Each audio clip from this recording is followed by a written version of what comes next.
Hello friends, स्वागत है आप सभी का हमारे YouTube channel the education web पे। आज हम मॉडर्न हिस्ट्री से जुड़े एक महत्वपूर्ण टॉपिक पे बात करेंगे जो कि कांग्रेस से पूर्व जो संस्थाएं बनाई गई थी उससे संबंधित है। तो चलिए स्टार्ट करते हैं। भारतीय राष्ट्रीय कांग्रेस से पूर्व स्थापित संस्थाएं। भारतीय राष्ट्रीय कांग्रेस भारत की प्रथम राजनीतिक संगठन नहीं थी। इससे पूर्व भी कई विभिन्न संस्थाओं की स्थापना हो चुकी थी। इन संस्थाओं का स्वरूप स्थानीय या क्षेत्रीय था, जो इन्होंने विभिन्न याचिका एवं प्रार्थना पत्रों के माध्यम से ब्रिटिश शासन के समक्ष मांगे रखी थी। तो जो भारतीय राष्ट्रीय कांग्रेस है, जिसकी स्थापना 1885 में की गई थी, वो भारत की प्रथम संस्था नहीं थी। उससे पहले भी कई संस्थाएं स्थापित की जा चुकी थी और उन संस्थाओं ने याचिकाओं और प्रार्थना पत्र के माध्यम से ब्रिटिश सांसद के समक्ष अपनी मांगे रखी। जो मांगे इस प्रकार थी: प्रशासनिक सुधार, प्रशासन में भारतीयों की भागीदारी को बढ़ावा और शिक्षा का प्रसार। ये सारी मांगे उन संस्थाओं ने याचिकाओं एवं प्रार्थना पत्रों के माध्यम से ब्रिटिश सांसद के समक्ष रखी थी। उसमें पहला है बंग भाषा प्रशासनिक सभा 1836। इसकी स्थापना राजा राम मोहन राय के सहयोगी गौरी शंकर तरकाबौगिश द्वारा की गई थी। इस संगठन में सरकार की नीतियों और प्रशासन की समीक्षा की जाती थी। तो बंग भाषा प्रकाशन सभा की स्थापना 1836 बंगाल में की गई थी और इसके जो संस्थापक थे वो राजा राम मोहन राय के सहयोगी थे गौरी शंकर तरकाबौगिश। ठीक है, इस संस्थान का जो उद्देश्य था, इस संगठन में सरकार की नीतियों और प्रशासन की समीक्षा की जाती थी, जिसके उद्देश्य से इस संस्थान का स्थापना किया गया था। दूसरा है जमींदारी एसोसिएशन या लैंड होल्डिंग सोसाइटी 1938। इसकी स्थापना द्वारकानाथ टैगोर और अन्य जमींदारों के सहयोग से की गई थी। इसका उद्देश्य जमींदारों के हित की रक्षा करना था। जैसा कि इसमें पहले ही बताया जा चुका है कि ये जो संस्थान थी, इसका स्वरूप स्थानीय या क्षेत्रीय था। तो ये जो लैंड होल्डिंग सोसाइटी थी, जिसकी स्थापना 1938 में की गई थी, ये एक जमींदारों के द्वारा की गई थी, जिसका उद्देश्य जमींदारों के हितों की रक्षा करना था। उसके बाद आता है बंगाल ब्रिटिश इंडिया सोसाइटी 1843। इसकी स्थापना जॉर्ज थॉमसन की अध्यक्षता में की गई थी। इसका उद्देश्य लोगों में राष्ट्रवाद की भावना जगाने तथा राजनीतिक शिक्षा को प्रोत्साहित करने के उद्देश्य से की गई थी। उसके बाद आता है 1851 में जमींदारी एसोसिएशन तथा बंगाल ब्रिटिश इंडियन सोसाइटी। इसका आपस में विलय हो गया और एक नई संस्थान ब्रिटिश इंडियन सोसाइटी का गठन हुआ। इसके संस्थापक राधाकांत देव थे। यहाँ से इससे भी क्वेश्चन पूछे जाते हैं कि ये जो संस्थाएं थी, इनके संस्थापक कौन थे।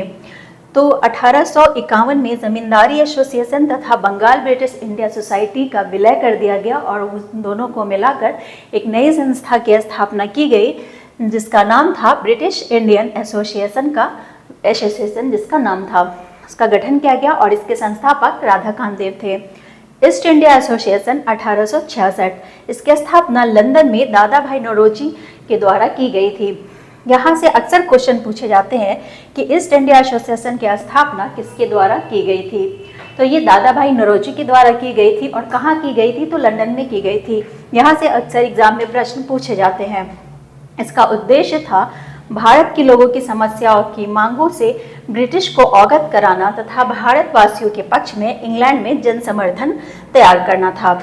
ये जो ईस्ट इंडिया एसोसिएशन जो लंदन में दादा भाई नौरोजी द्वारा स्थापित किया गया था, इसका उद्देश्य था कि भारतवासियों के पक्ष में इंग्लैंड में एक जन समर्थन तैयार करना था, ताकि ब्रिटिश लोगों को ये पता चले कि भारतवासियों के साथ क्या किया जा रहा है। ईस्ट इंडिया एसोसिएशन की स्थापना दादा भाई नौरोजी द्वारा की गई थी। तो इससे हमेशा क्वेश्चन पूछे जाते हैं कि इसकी स्थापना किसके द्वारा और कहाँ की गई थी। इसका उद्देश्य भारत के लोगों की समस्याओं और मांगों से ब्रिटिश को अवगत कराना तथा भारतीयों के पक्ष में इंग्लैंड में जन समर्थन तैयार करना था। नेक्स्ट है इंडियन लीग 1875। इसकी स्थापना शिशिर कुमार घोष ने की थी। इसका उद्देश्य लोगों में राष्ट्रवाद की भावना जागृत करना तथा राजनीतिक शिक्षा को प्रोत्साहित करना था। यहाँ से भी क्वेश्चन पूछे जाते हैं कि इंडियन लीग की स्थापना किसने की थी? तो शिशिर कुमार घोष ने की थी और इसका उद्देश्य लोगों में राष्ट्रवाद की भावना जागृत करना तथा राजनीतिक शिक्षा को प्रोत्साहित करना था। नेक्स्ट है इंडियन लीग का नाम बदलकर इंडियन एसोसिएशन ऑफ कलकत्ता 1876 में कर दिया गया और इसके प्रमुख नेता सुरेंद्र नाथ बनर्जी एवं आनंद मोहन बोस थे। तो जो इंडियन लीग थी, उसका नाम बदलकर 1876 में लीग का नाम बदलकर इंडियन एसोसिएशन ऑफ कलकत्ता रख दिया गया। यहाँ से भी क्वेश्चन पूछे जाते हैं कि इंडियन एसोसिएशन ऑफ कलकत्ता के संस्थापक कौन थे, तो सुरेंद्रनाथ बनर्जी एवं आनंद मोहन बोस। इसका उद्देश्य राजनीतिक व्यवस्था के संदर्भ में सशक्त जनमत तैयार करना तथा भारतवासियों में एकता स्थापित करना था। नेक्स्ट है 1852 में बॉम्बे एसोसिएशन की स्थापना की गई। इसका उद्देश्य भेदभावपूर्ण सरकारी नियमों के विरुद्ध सरकार को सुझाव देना था। नेक्स्ट है पूना सार्वजनिक सभा 1867। संस्थापक महादेव गोविंद रनाडे और सरकार और जनता के बीच सेतु का काम करना था। इसके जो संस्थापक थे वो महादेव गोविंद रनाडे थे और इसका काम सरकार और जनता के बीच में एक सेतु का काम करना था, इसका उद्देश्य था। Madras native association 1864। इसके जो संस्थापक थे एम वीरागवाचारी, बी सुब्रमण्यम अय्यर एवं पी चार्लू। इसका उद्देश्य स्थानीय संगठन के कार्य को समन्वित करना था। यहाँ से भी अक्सर क्वेश्चन पूछे जाते हैं कि मद्रास नेटिव एसोसिएशन के संस्थापक कौन थे और इनके सदस्यों में कौन कौन शामिल थे, तो एम वीरागवाचारी, बी सुब्रमण्यम अय्यर एवं आनंद चार्लू इसके सदस्य थे। नेक्स्ट है बॉम्बे प्रेसिडेंसी एसोसिएशन 1885। इसके संस्थापक सैयद बदरुद्दीन तैयब जी, फिरोज शाह मेहता एवं केटी तेलंग थे। यहाँ से भी अक्सर क्वेश्चन पूछे जाते हैं कि बॉम्बे प्रेसिडेंसी एसोसिएशन के संस्थापक और उनके सदस्यों में कौन कौन शामिल थे, तो इसमें सैयद बदरुद्दीन तैयब जी, फिरोज शाह मेहता एवं केटी तेलंग शामिल थे। तो 1885 तक इन संस्थाओं का स्थापना किया गया और 1885 के बाद 1885 से फिर यहाँ से कांग्रेस का दौर शुरू होता है, जिस पे हम लोग अगले टॉपिक में बात करेंगे।